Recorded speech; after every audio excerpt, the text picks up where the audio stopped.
like to acknowledge Councilmember at-large Linda Gordon. Would you make a form? Would you? I will. Councilmember Maloney. Thank you. And we have a couple things on the agenda, and both of them by Mr. Myers on review the boards and commissions, and I'll let you take it over, Mr. Myers. Thank you, Mr. Chair. I want to start with the boards and commissions today. I had a couple conversations with the mayor a while back, and we talked about the fact that there are several boards and commissions that haven't met for years, and some of them they can't even locate the person that's supposed to be chairing the board or commission. So thought we'd take a look at that and see what boards and commissions we have, which ones are currently meeting, and which ones that we need to continue to have meet. So if I could ask Ms. Shea to come forward for a second, please.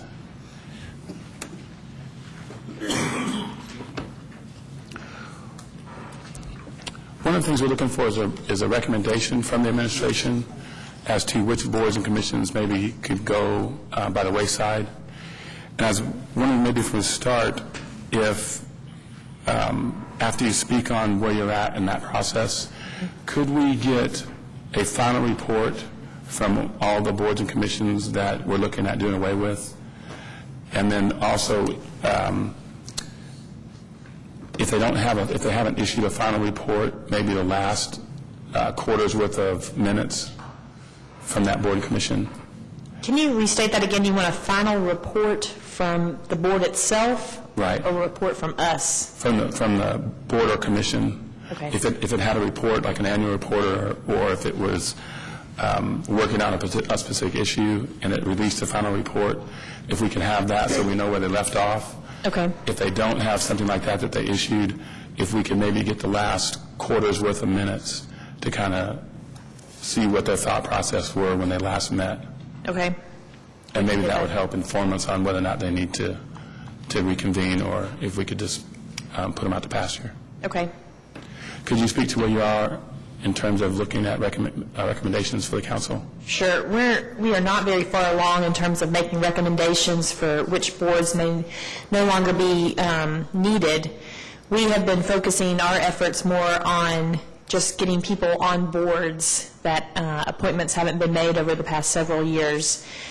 We have not made any policy decisions, or we haven't really been looking into that particular side of the boards and commissions. We've been looking more at just making sure we are implementing what councils have asked us to do in the past with the boards we have. But we can, I think your request right now for those reports will be an excellent way to see what activity boards, what the boards are doing. Because at this stage in the game, I can't speak to what every single board is doing and how often they meet. So the status report is right now we're not prepared to make any substantial recommendations, but we can tell you, and Anna can speak more because she's been the one who's been heading this up, and you've probably noticed from the mayor's reports that we've been bringing to you every week, we're making many more appointments on a regular basis. Yeah, you're making great progress in that regard. Would you like to add anything? As Shay's mentioned, I think that we have really been making a concerted effort to be sure that we're appointing people to the various boards that really need people and that have been lacking or having some gaps at this point. So to speak to that, we're really looking at who filled the position, when the term expired, going back and looking at mayor's reports to effectively reconstruct each and every board to be sure we know where we stand and what we need to do to accomplish that. Okay. Are you having difficulty at all finding people that are willing to serve on the boards and commissions? There tends to be some reticence to jump into that role. The fact that it's a volunteer position, they have to really consider the time commitment. And the other things is do they have to come before the council for a hearing? Sometimes that puts a little fear into some folks when they're not used to doing that. Okay. And we are actively seeking the applications to come in order to consider who is the most qualified and would fit in those positions. Okay.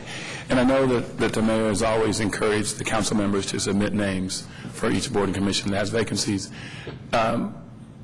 Maybe you're already doing this, but is it something that you could look at in putting those boards and commissions that need people to serve on the website, and maybe do some advertising to let people know that these opportunities are out there to serve the community?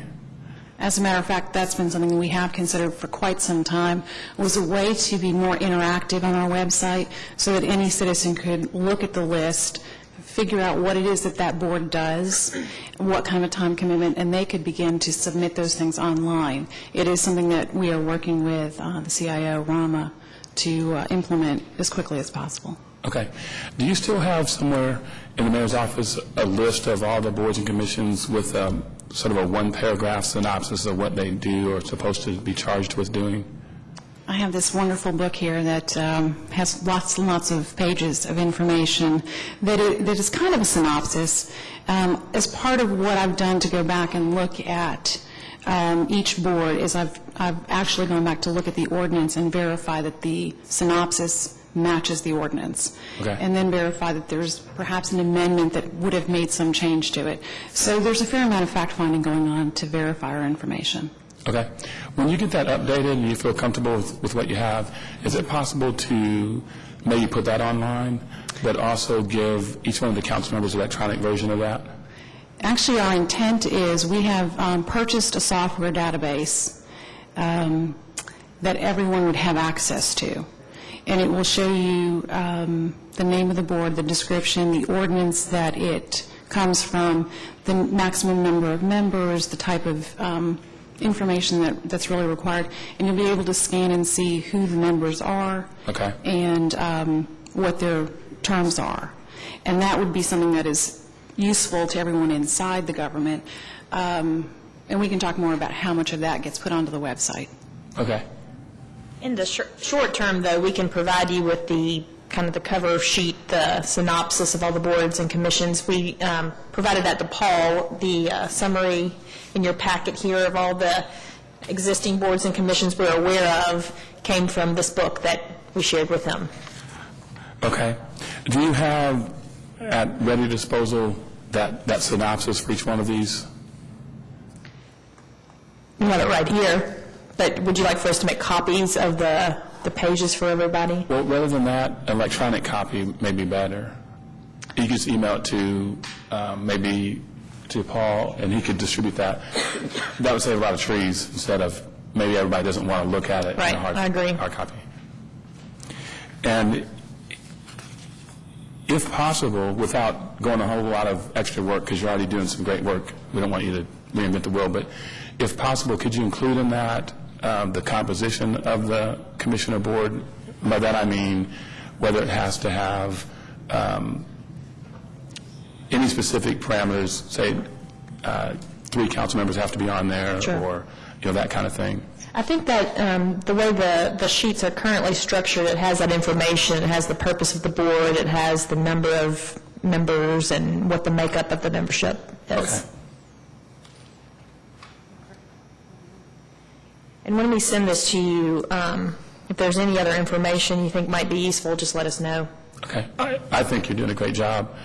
I don't want to add any more work to what you're already doing, but if you could get that to us preliminarily, that would be great for us to help you find people to serve. Mm-hmm. But as far as what you're doing and checking out the ordinances and all those kind of things, I don't want to add anything to your plate.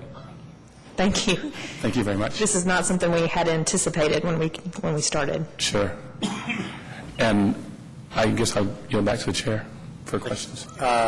Councilmember Linda Gordon, please. Thank you, Mr. Chair. Thank you very much. I appreciate the work you're doing on this. It seems to me what would be really helpful is a spreadsheet, and I was kind of interested in some of the things that Mr. Myers was interested in, what the board or commission is, just one sentence about what is its purpose. When I look down through this list, there are a few in here that I couldn't even begin to speculate on what the purpose is. And then whether it's created by charter or whether it's created by council ordinance or resolution. I think that's helpful because if it's by charter, that's a whole different ballgame. And then I'm also interested in what Councilmember Myers had said about some basic requirements. Does it have to have council members on it? Mm-hmm. Is there a way you could get that in a spreadsheet? Of course. I know there is, but Yes. it sounds I like think you that have it. information would be extremely helpful for everybody. It would, and to be able to just look at a spreadsheet and see Right. what did the council create by ordinance that's harder to get rid of than what just got appointed. Right. That sort of thing. I think it'll certainly take a little bit of time, but I think we're much further along than we were several months Great. ago. We're kind of coming up for air. So I think that's something we could put together before your next meeting and provide it for you before the next meeting of this committee. Okay, I really appreciate your work on that. I think it's important that we, at least every decade or so, go through this list. Thanks so much. Thank you. Councilmember James. Thank you, Chair. I'm looking right now at a spreadsheet that Artie put together that has that exact information that was sent to us back in maybe June or July. I don't know if it's all of them. It's 3 pages, and it looks like it might be, 20 or so per page. So I don't know if that's accurate. But it has the Board or Commission name. It has the membership. It has the appointment, and whether it's with confirmation or not, whether it's, how many representatives of Overland County government, and the years of of time, and the scope, as well as some other detailed information. So Artie may already have that you Right. can use for reference. Thank you for mentioning that. I know we have provided the council with that information. I guess the last time was probably in June. That was based out of the old database system, and it was kind of, piecemealed together. The new software we have is going to be really, really helpful for everybody once we get it completely set up. Anna and some other folks up in the mayor's office, they've been spending a lot of time going board by board and entering it into a new database that's much more user-friendly and intuitive. And so what we'll do is take the information that has already been provided to you, but we'll clean it up a little bit and make sure it's accurate based on the information we've been putting into the new database. But I think that's probably on the right track, that information that we've provided. Is that helpful? Yeah, I think that's it Okay. sounds exactly what Linda was asking for. Yeah. And the software, do you know when it'll be ready? When will we go live with that software? We've currently got it downloaded on our computers on the 12th floor, at least on Anna's. You can't get sick. We can all go to her computer. I'll go to Anna's computer. She also has GIS capabilities. You can see some cool stuff. Anyway, you might be able to speak to... Actually, the software that we purchased is on the LFUCG servers. So I have direct access to it right now, and one other person in our office, because we are loading and uploading all of the information kind of page by page as we research. So prior to letting anyone else into it, we wanted to be sure that everything was clean and accurate. I anticipate all of the boards are currently in there with the scope, the parameter, the membership requirements. All of those things are already loaded. It is a matter of going back mayor's report by mayor's report for the last 8 years and verifying who was appointed and council approved, and then figuring out who early departed and who filled an unexpired term, and all of those kinds of things to create an effective board. Okay. That's the piece that we're still working on, is the upload of the actual member data for everything. Okay. We're probably, on the member data, 70% complete. Okay. All the boards is 100% complete. So I think that some of the reports that you're looking for, spreadsheet-type data, would be much more readily available. Okay, and as you are going through those and discovering that someone who we thought was council approved actually wasn't, or those kind of situations, are you immediately letting the mayor know that someone needs to be appointed, and so then we're appointing as you discover, or are we going to expect that at the completion of all the data in the software that we're going to have about 50-plus positions that we need to find people for? Are you going to wait to the end, or are we filling as we see the vacancies? We are dealing with it as we find issues. So we really are actively pursuing if we find a problem or a gap. Okay. One of the things that I'm looking at is if I'm looking at a group that should have 10 members, if one made it through without council approval and that becomes our problem, as long as we still have a quorum, we're in good shape until we can get a reappointment or Okay. a new appointment. And do you actually notify the board chair or something if you discover, say there's a board where 2 or 3 members are not,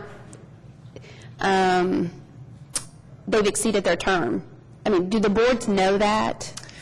Some of them do.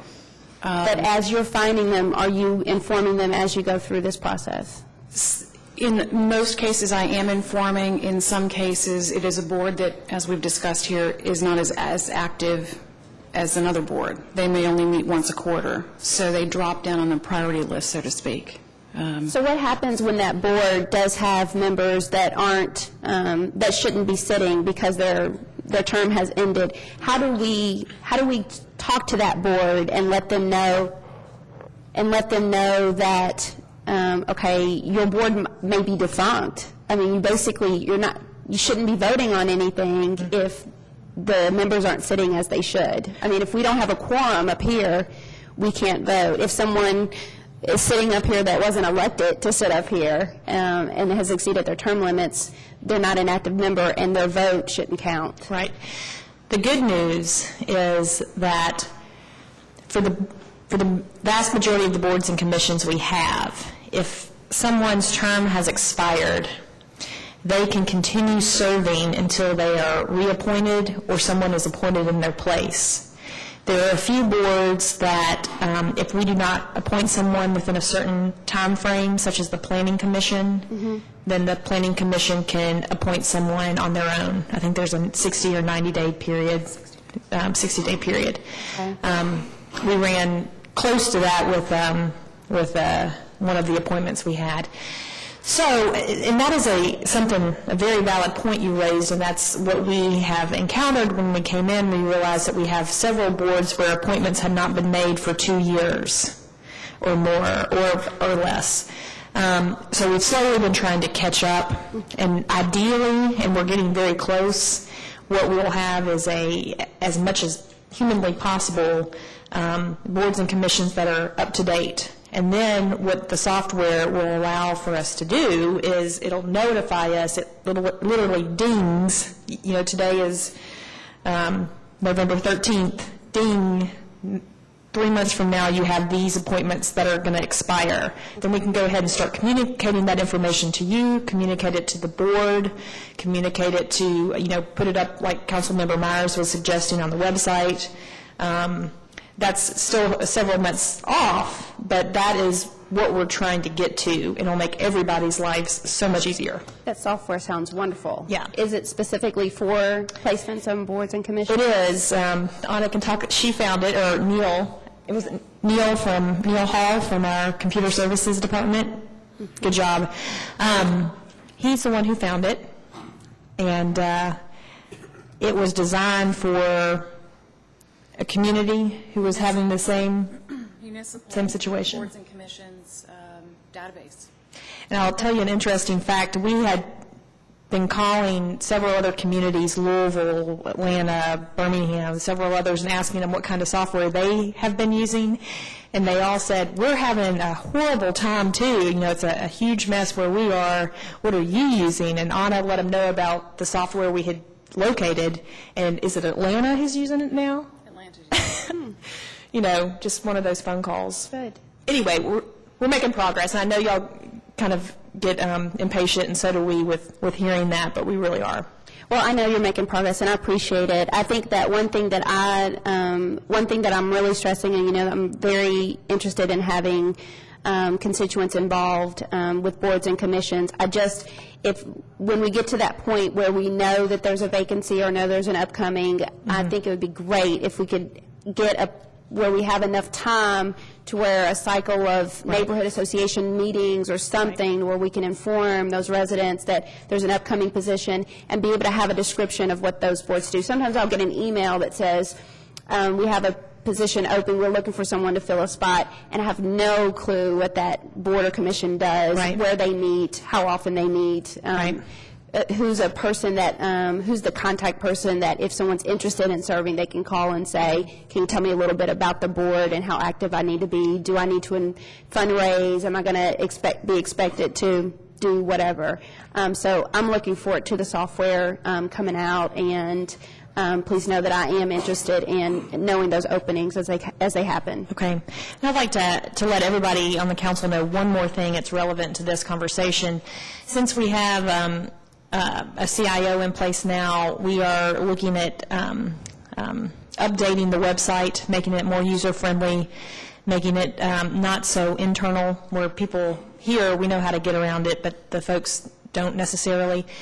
We know for sure, or at least we are now because I'm saying it here on the record, that we're going to add a link on the very front page that says Get Involved.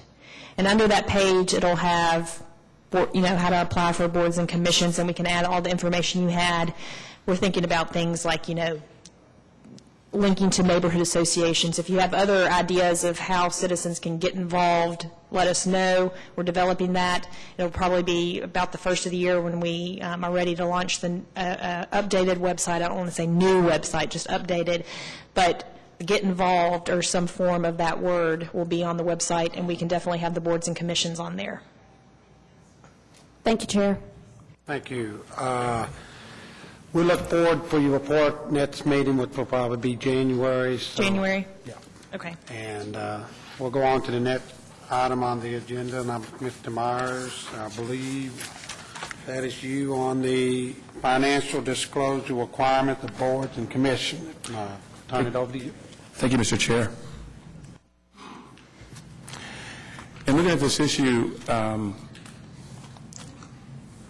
I thought it might be prudent to look at what agencies, boards, and commissions currently are underneath the requirement to financially disclose with the Ethics Commission, and thought that there might be a way to adapt the language in Section 25-13, financial disclosure, who must file under the Ethics Act, maybe number 3, to just have an objective look at a criteria that if you fall under that criteria, then you would be subject to the disclosure. But before we get into that, if I could have Ms. George from the Law Department, maybe if you have some history on how the Ethics Act came into being and how it was determined which boards and commissions would fall under the financial disclosure aspect of the Ethics Act. Okay. In 1994, the General Assembly passed legislation which required local governments to have an Ethics Act, and that's in KRS Chapter 65. And it lists in that chapter the minimum number of things that you needed to include in your Ethics Act, and one of those things was a statement of financial interest or a financial disclosure statement. In the course of developing our ethics code, there was a question and a lot of discussion and debate about who should be included in the Ethics Act. There was some discussion early on about including all boards and commissions, but then there was a concern, and I don't know that anybody here was actually on the council at that time, but there was a concern about whether or not requiring every board and commission to complete a statement of financial interest would discourage people from wanting to serve on boards. So finally it was narrowed down to these 4. And so that's where we are now. But there isn't really anything that would prohibit us from adding additional boards and commissions. Okay. I do think that it's important, if we're going to have a transparent government, that if you serve on a board or commission or an agency that expends funds or has certain authorities, that certainly the public ought to be able to know, where you're at in terms of a financial disclosure statement. So I'd like to throw out some language for you to look at to see if one number 3 under Section 2513 would be the appropriate place to do this, and also the language that I'm going to put out there, if that might suffice, at least for a beginning. Okay. Under number 3, currently it says, members and chief executive officers, if any, of the Urban County Government Board of Adjustment, Comprehensive Plan Update Committee, Ethics Commission, and Planning Commission.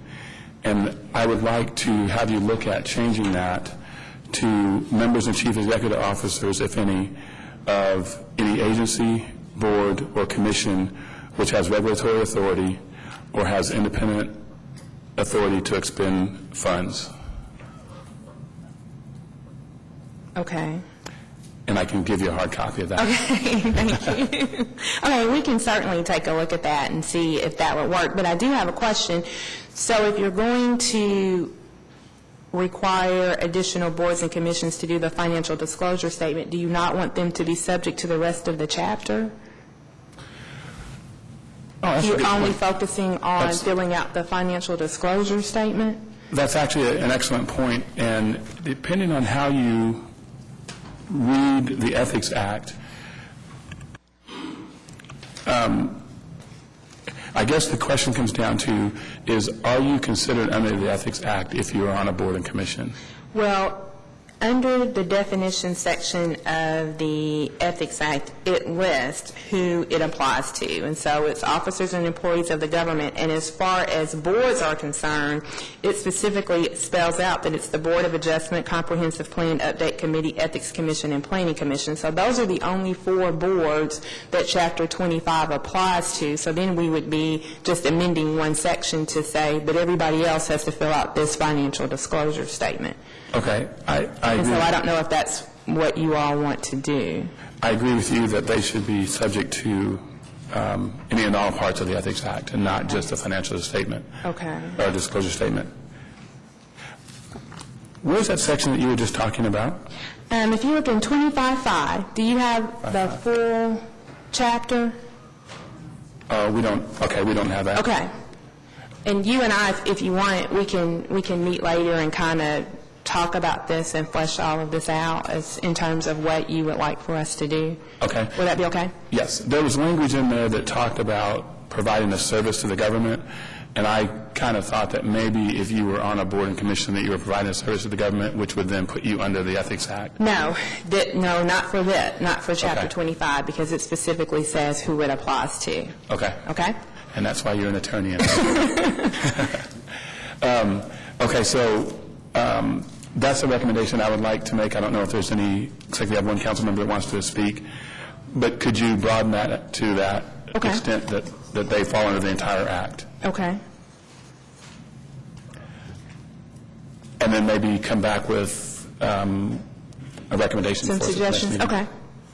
Thank you. And then also, if you could kind of give us your thoughts on the process for moving forward. I know that when this happened last time, some people left some boards and commissions Right. based on the fact that they would have to disclose.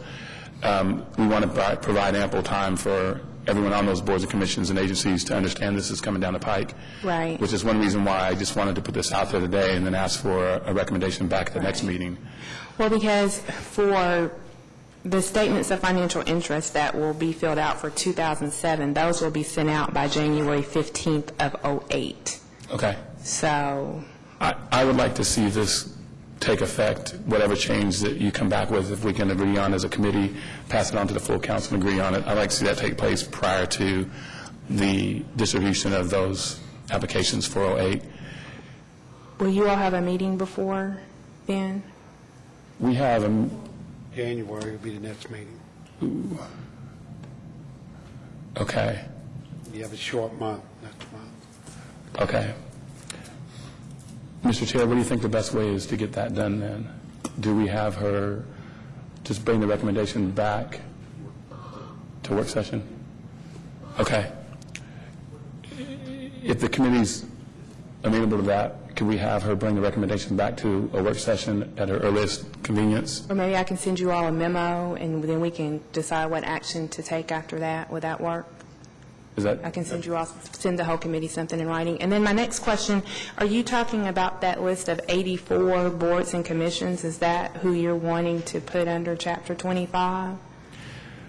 Well, I think this language right here that I just gave you will hopefully narrow that down. I don't think that... Yeah, but we'll still have to kind of figure out which Which board and ones? commission that actually applies to, so that we'll know who to send the statement of financial interest to. Right, and I'd look for that to come from you. Okay. Okay. Certainly, all 84 aren't going to fall under it. Okay. I think it's going to be a pretty short list, but I'll let you... You'll let me based on figure your that out? expertise. Okay. Okay. Okay, All righty. that's all I have. Thank you. Councilmember Linda Gordon. Thank you, Councilmember Richard Maloney.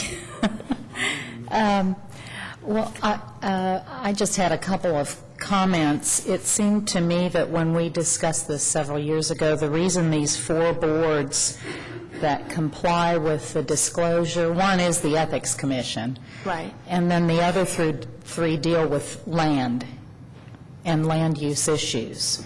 And the idea was to appoint people who don't have land issue conflicts. Is that, do you remember any of that, Glenda, that discussion? Because these 3 are directly related to land and property issues. Right. But Whereas, for the Planning Commission, though, there are sometimes people appointed to the Planning Commission who are realtors or who do own land in Fayette County. So what we do in that situation is they disclose and disqualify. So they're not 100% excluded from serving on Right. the board. but they have to list if they own property, Right, where it they do. is. That's right. And it seemed to me that, and I could be wrong, but I'm remembering that the reasons for those boards were that they dealt directly with property issues, which is a little different from, for instance, the cell tower board or the tree Right. board or the Board of Health or some of those. Right. And this will be a big task if we bring in all of these boards and commissions, depending Well- on how many there are, because we're going to have to train all of these people so that they have some understanding about what they can and can't do. Well, that was going to be my next comment, is we already know that the mayor's office is working very hard to even identify and put onto paper what the charge of each board is. Right. I mean, it's in the book, but they're trying to compile that. Right. And I guess I'm a little unsure that we can hurry this through in the next 2 or 3 weeks when we don't really have all the information about every board and commission. And just for my final point, I would, I don't know right now if I would support this particular motion, because I think we would want to be sure that we were covering actual conflicts and situations where there would be some kind of possible financial gain or something like that, and not to be so stringent that our citizens don't want to serve anymore, to make it so difficult. But I'm most concerned about bringing it back really quickly before we have complete board information. That does concern me. So I didn't know if, Mr. Myers, there's a reason that we couldn't get our full board information first to see who's regulatory and who deals with financial issues and et cetera, and then go forward with something. Well, I think we have that information already. We already know what boards exist. What the first part of this meeting was discussing is what boards we want to let go of. So there aren't any new boards that are going to be created by their work. So I think we already know what boards and commissions are there, what their charter is, and then whether or not they have the ability to expend funds or they have regulatory authority. That's already in place. But do we have that in a document that we can know so that Glenda can take it and use it next week to, this is what I'm getting at, is she's going to need some time to get all that. I think we do have that document, but also I'll say is that I'm not trying to rush this thing through. I'd like to see it happen before January so that the new round is subject to it. But we've got, a month and a half. I'm not suggesting that she would need to get this done this week or next week. Well, we could always, even though the statements of financial interest go out by January 15th of next year for the people who are on existing boards, if we bring new boards in, we can always still ask them to go ahead and still fill out the statement of financial interest, even though we're past that January 15th deadline. When they come in. Right. Okay. So that sounds good to me. But I do think that we have all the information. There's no new boards or commissions coming on board. In fact, we'll probably have less. The ones that are going to be subject to this, I would think, won't be in jeopardy of being defunct. So I think we have the information that the law department could look at to ascertain which should fall under this and which shouldn't. Also, I would add that it might be a good thing, all city employees are under the Ethics Act, correct? Yes. But all city employees don't have to do the financial disclosure. No regular employee has to do the statement of financial interest, no. Right. It's just council members, commissioners, division directors, and the mayor. Okay. The reason I bring that up is it might not be a bad idea to have all the boards and commissions subject to the Ethics Act itself, but not the disclosure. Can you do that? Just like all employees are under the Ethics Act, but not the disclosure. Okay. If we had all members of boards and commissions and agencies subject to the Ethics Act, but not necessarily under the disclosure. Okay. And then we would look at those that have regulatory authority and independent authority to expend funds would be the ones that we would look at putting underneath the financial disclosure. And I think that it may narrow down the number of people who are willing to serve, just like when the Planning Commission was subject to the financial disclosure. I'm told that everybody left the Planning Commission that was currently on there. I don't think that's a reason not to do this. I think that if you have the authority to expend funds, if you have the authority, if you have regulatory authority, then I think the citizens out there ought to know from where you come. And it's not just about having a land issue dispute or conflict of interest. It's about, transparent government and citizens understanding where people stand when they're serving in that capacity to expend funds, taxpayer funds, Right. or have regulatory authority over citizens. And the statement of financial interest may not be as big of a deal now. At the time when all of this was being discussed, no one knew what the form was going to look like and what you were going to have to disclose. But in the time that I've been doing this, and I've been here for 12 years, we've never had somebody not want to be on a board because they have to fill out this form. Okay. So it may not be as big of a problem now as it was in 1994 when we were trying to figure out what to do. Okay. And if I could add one more thing, I would say that I did ask Joe Schuler, my legislative to forward over to Angela Evans, and I had a conversation with her earlier late last week, about what we were trying to look at here. And she has this information, and at their next Ethics Commission meeting, they're going to discuss whether or not they have any apprehension of us expanding who would fall underneath the financial disclosure. Okay, and they'll do that the first Thursday in December. That's their next meeting. Yes. But preliminarily, she said that it sounded like a good idea, and it's not going to create any more work for them. It's just going to be a few more people have to fill out a form. That's all I have. Okay. And my last question was, can you remind me, we did something a few years ago with, I believe, code enforcement and building inspection to tighten up the,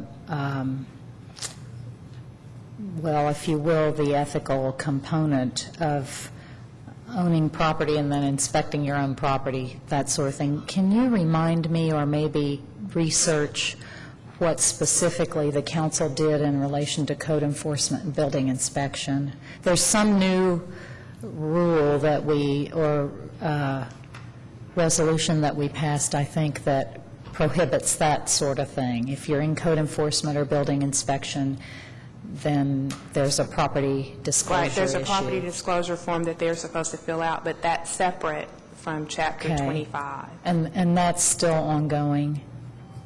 Do you know? That I don't know. Okay. Do you mind to email me a copy of what it is they Okay. have to fill out? I can do that. Okay, thank you. Okay, any more discussions on that issue? I appreciate it, and I guess you'll be getting back with us Yes. here pretty soon on that. Thank you. Okay, Now, thank we'll you. probably just send it to the whole council, and we'll just bring it out of that. Okay. Thank you. On the next is the intergovernment item pending. We took care of a couple of things today, but I think we're going to bring one of them back next month. Does anybody have any discussion on anything pending? I do. Yes. It's actually not on anything that's showing on our list as pending. However, Jerry Hancock had presented, I don't know if it was to this committee or to full council, about the renaming policy, the parks renaming policy, and my legislative aide was checking. It never went to full council. The adoption, he was supposed to come back with some information and present the final procedure, and it never went through. Yeah, And because of that, there's an item on here that's pending that's very related that I'll need to leave this in unless we can make sure that it goes to council, that it is official. that was brought to my attention today. I think last meeting we had, a couple months ago, we had a service and intergovernmental meet the same day, and it didn't show up on the docket the previous week, but I do have the minutes of that and a motion made, so I'll either bring it out today or next week. Maybe bring it out next week when we come out of this committee discussion. Okay, that's fine. I will then, with acknowledgement that will be occurring, there's a renaming there that I would like to request to remove off of the pending items, because that request will fall under the new park naming guidelines. Okay, thank you. So that was a motion, I guess, right? Did you need a motion? Yeah, we need a motion on that. Do I have a second? So you're removing with the young, is that your intent? Yes. Okay, we have a second? Okay, I'm just looking at this computer.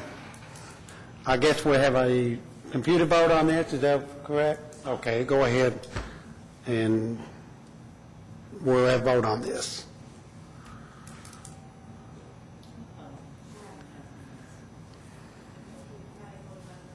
Want to do the hand vote then? Okay, let's go on with the hand vote. All in favor, raise your hand, please. Those opposed? Thank you.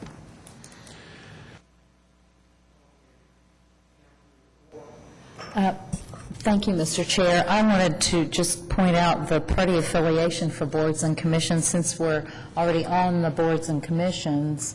I think this got fixed. Do you know if, I've seen most of the new forms have the,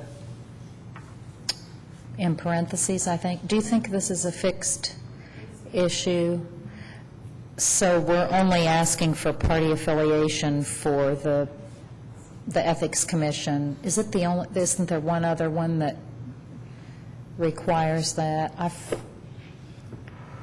As I recall, it's only the Ethics Commission that requires the split. Okay. So we're not asking people to fill that out anymore unless it's Ethics Correct. Commission. Thank you very much. So I would move that we remove party affiliation issue. Second by Mr. Myers. We'll have another vote. All in favor? Aye. Those opposed? That passed. Thank you. Again, I make a motion. We adjourn. Hold it. Yes, I'm sorry. I'm sorry. The proposed new compensation system, is it coming back again to the committee for review? So it should stay in committee. And the high-risk pay supplement was supposed to have been reviewed after a year, and that's why I had asked that it be put in committee. So perhaps we could ask Michael Allen and Human Resources to come with some sort of an update on that issue. I had Paul work on that. Okay, great, thank you. Okay, thank you. Any more? I moved to... Thank you.